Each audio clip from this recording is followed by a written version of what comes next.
Fire service তো আসছে প্রায় 40 মিনিট পরে হবে। তারা আসছে, আসার পরে এখানে পানি ছাড়া চলে আসছে। আর এমনিতে পানির সংযোগ দিতে তারা ওই একদম বস্তির মাথায় গেছে, সেখান থেকে তারা পানির সংযোগ দিতে আধা ঘন্টার উপরে চলে গেছে। আগুনের সূত্রপাত হয় একটা চায়ের দোকান থেকে। আমি প্রথম যখন যাই তখন দেখি আপনার একটা চায়ের দোকান থেকে আগুনটা সূত্রপাত। তো ওইখানে হলো আপনার হয়তো সিলিন্ডার থেকে নাকি গ্যাসের স্টোভ থেকে, এটা শিওর না। তো প্রথম যে আগুনটা লাগার পরে আপনার ফায়ার সার্ভিসের গাড়িটা আসে, ওই গাড়িটা আসছে শুধু পাইপ নিয়ে। ওই গাড়িটা যদি আপনার পানি নিয়ে আসতো, অল্প পানি হলেও আগুন নিয়ন্ত্রণে আনা সম্ভব হতো। এরপরে প্রায় আধা ঘন্টার বেশি সময় লাগছে আপনার পাইপ ঠিক করতে, প্লাস পানির সংযোগ দিতে। প্রথম আমাদের অভিযোগ হয়েছে, প্রথম পানিটা যদি ফায়ার সার্ভিসের গাড়িটা যদি পানি নিয়ে আসতো, তাইলে আমাদের আগুনটা এত ছড়ায় না। প্রথম গাড়িটা আসছে শুধু গাড়ি পাইপ নিয়ে, এরপর পানির সংযোগ দিতে আধা ঘন্টার উপরে সময় লাগছে। আগুন তো আর আধা ঘন্টা এমন আকার ধারণ করছে, এখানে 20টা ফায়ার সার্ভিস ইউনিট আইলে আগুন নিয়ন্ত্রণ সম্ভব না। বর্তমান আগুনের যে পরিস্থিতি আপনারা দেখতেছেন, এটা 20টা ইউনিট হলে আগুন নিয়ন্ত্রণে সম্ভব না। আগুনটা লাগছে 5টার পরে। আমি সঠিক টাইমটা ওইটার সময় দেখি না, কারণ আমার দোকান তো, আমি দৌড়দৌড়ির ভিতরে ছিলাম। ওই আগুন 5টা 15-তে, কিন্তু আগুন নিয়ন্ত্রণে আসছে প্রায় 6টার কাছাকাছি ওই সময়। আপনি কি দেখছেন?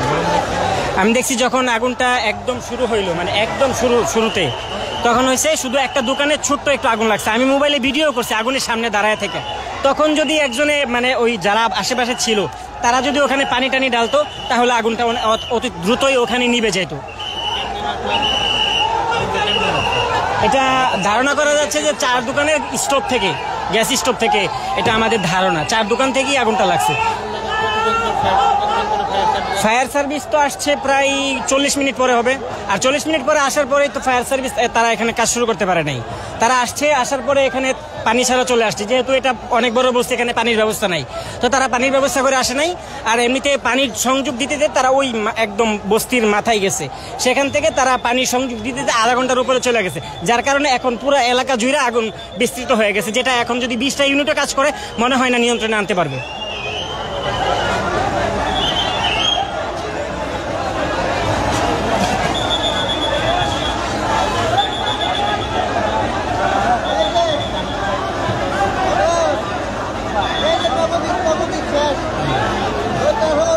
ভাই এই ছাত্র অত মজবুত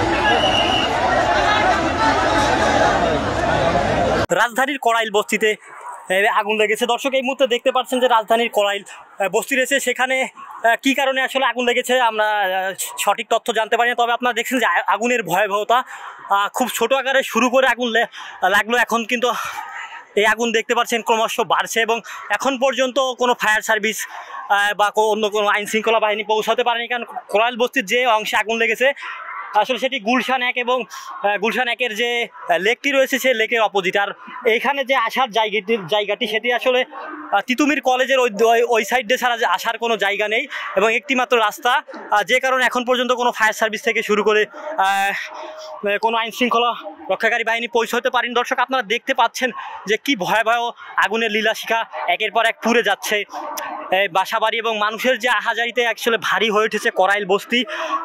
আপনারা দেখছেন মাইকিং করে করে এখানে আসলে মানুষদের নিরাপত্তা সরিয়ে নেওয়া হচ্ছে এবং এখানে যে নৌকা চলাচল আছে সেটিও বন্ধ করে দেওয়া হয়েছে। দর্শক আপনারা যদি দেখেন আসলে আগুনের যে লীলাশিখা সেটাই কিন্তু পুরো করাইল বস্তি সহ আকাশ ছেয়ে গিয়েছে। আপনারা দেখছেন কালো ধোঁয়ায় পুরো করাইল বস্তি ছেয়ে গিয়েছে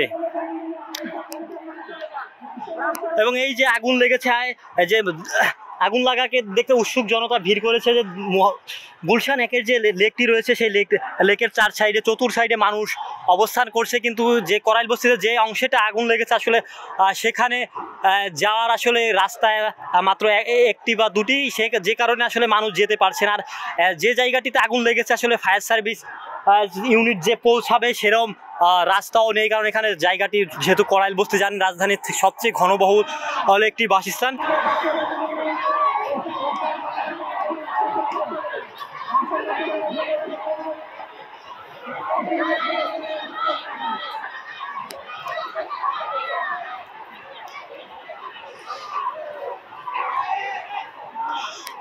দর্শক আপনারা শুনছিলেন মানুষের আহাজারি, শোনাই যাচ্ছে যে মানুষের যে আহাজারি আসলে ভারী উঠেছে, অনেকের সর্বস্বান্ত হয়ে যাচ্ছে গিয়েছে।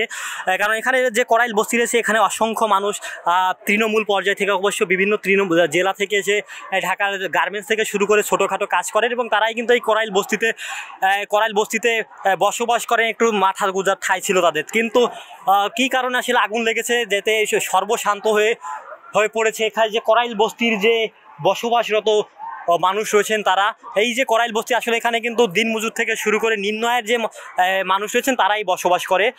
তবে ঠিক এখন 5:30 বা 5:30টার দিকে আগুন লাগে, তবে কি কারণে লাগে এখন পর্যন্ত জানা যায়নি। কিন্তু আগুনের তীব্রতা একের পর এক বাড়ছে, যদিও প্রথমে ছোট এক জায়গায় আগুন লাগলে এখন এর পরিধি ক্রমশই বৃদ্ধি পাচ্ছে এবং একের পর এক গ্রাস করে নিচ্ছে করাইল বস্তির ঘর বাড়ি। দর্শক, রাজধানীর করাইল বস্তি থেকে এই ছিল সর্বশেষ।